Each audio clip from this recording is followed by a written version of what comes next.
Welcome back to the often misaligned S197 revision. When the 5-liter came back, when finally the 5.0 was reintroduced, suddenly everybody with 4.6 modular 3-valvers were doing backflips to try to justify why the 4.6 modular was good. And it isn't. Not anymore. It's now a dated engine. It doesn't rev, it doesn't have double cams, it's an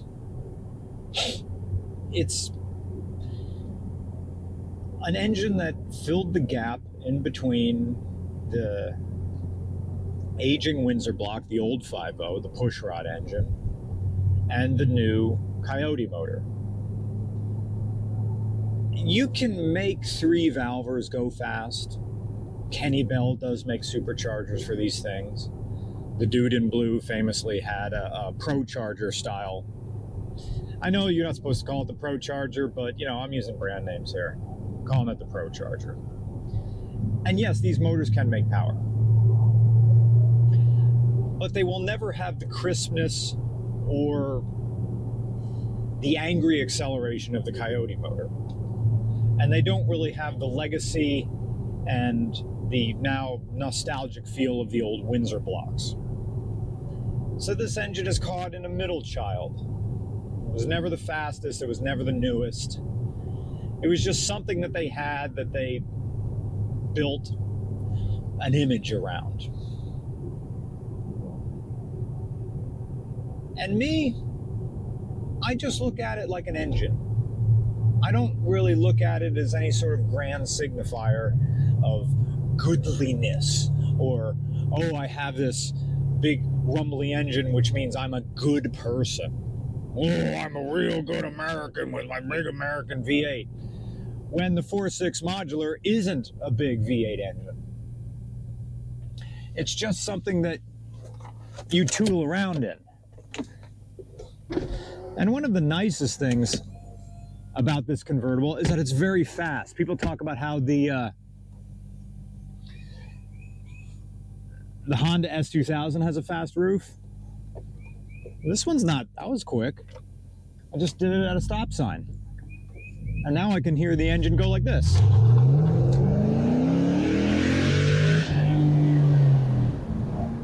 And I hope you can now hear me over the wind. Let's see what this little Amazon microphone can do now that the top's down and we're trying to have a conversation with each other. Once that roof came off, suddenly I'm more excited. And it's a cool day in Pennsylvania. Oh, and by the way, you can win this car. Go to go.getentertowin.com/regular cars, buy a mug, digital download, and someone's walking home with this Mustang. This Mustang that I need to put gas in soon. That's another thing. It's not really as fuel efficient. It makes less power and consumes more gas than the Coyote motor. But if you ignore all that and just enjoy the noise that it makes, and just enjoy that, okay, I'm not going to have the rigidity of a coupe. I'm here in a convertible. I'm just meant to cruise and enjoy a soundtrack. People don't really fault MGBs for consuming more gas than power that they make. They're fun because they're just top-down enjoyment. It's actually a kind of a cool day here in Pennsylvania. This is like when we get we had false summer for the past 2 days. Now we're back into true spring. It's like, I think it's maybe like 61 degrees out here, but we got a very cool breeze going. So I just pressed my heated seats in my Mustang with the top down. I may even do the move where you keep the top down and turn the heater on. I've been driving this car more with no roof than I have with roof. And an interesting thing is, it's quieter, or at least the exhaust is less droney with the roof off because there's nothing to bounce around inside. Most of your initial grunt with the 3-valver comes in probably enough at 3,000 RPM. But you're already moving pretty fast once you hit 4th, so then you're going to be doing that yo-yo thing where you're like fast, slow, fast, slow, fast, slow. What am I? I'm in 4th gear. I could definitely do 3rd, and that was a bad attempt at rev matching.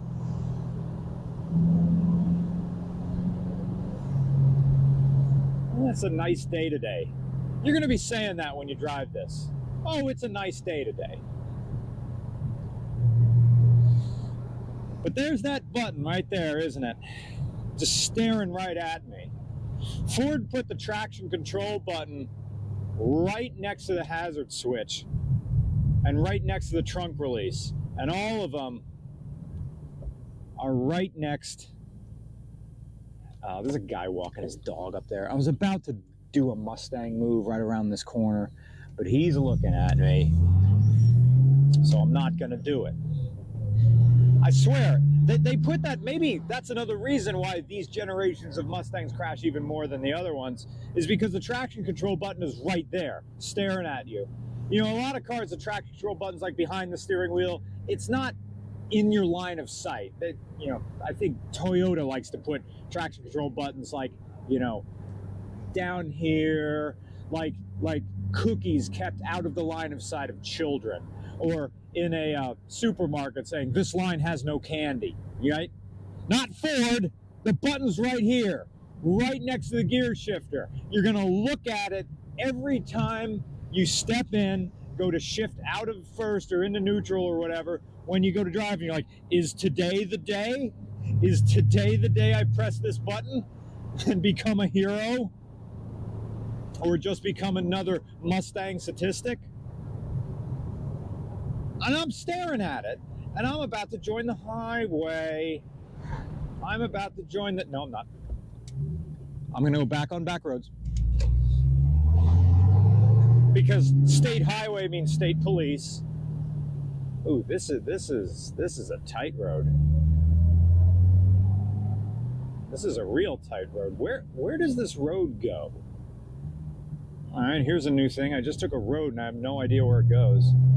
I mean, I know where I am in the neighborhood, but this is one of those, this is very English road all of a sudden. I got a little stream right next to me. I have a road with no markings on it. That's a nice house.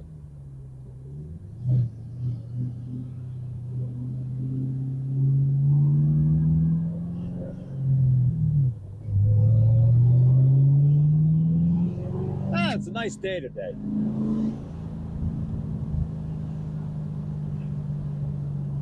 There is a sensations of, and I know I'm quoting from Zen and the Art of Motorcycle Maintenance, but there is sensations of temperature differences instantly when you drive around in a convertible. You go under a canopy of trees like that, suddenly it's cool. You come back out into the sun, suddenly it's nice. Are we back at the state highway again? Was that just a little bit of a hee-haw, hoo-ha? Oh, I know where we... Oh, we're behind the Harley-Davidson place. Okay. I know how to get turned around. Anyway.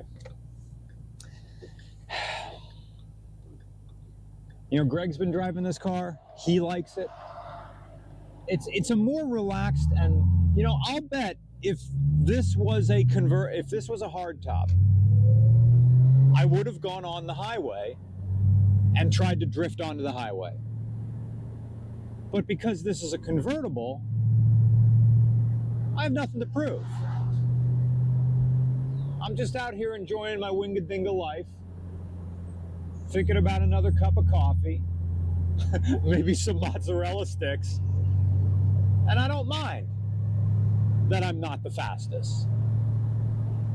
You know, I've gotten more compliments with this car than I did with the Corvettes that I drove. There's something about a soft top. Maybe the bright red seats catch the eye. You know, a thing that older men have been saying when I was driving around in this car is that they would say, you know, I used to have one and then I sold it. And I'm going to wait for the new one to come out. I've heard that at least twice. Moms have commented me, you know, not young girls, moms, really. Oh, that's a nice car. I'm thinking, they made millions of these. And the convertible is just as popular as anything else. And they're all over rental fleets, as we discussed in the main video. And this is 2010, 2012. This is a 13-year-old car, and it's still getting looks. And it's dirty. Well, I mean, this is that area, this is that time in Pennsylvania where suddenly everything has to bloom really fast. So there's pollen every day. This is a black car. And in spite of that, still get compliments. So I guess if I get compliments, this means you will too.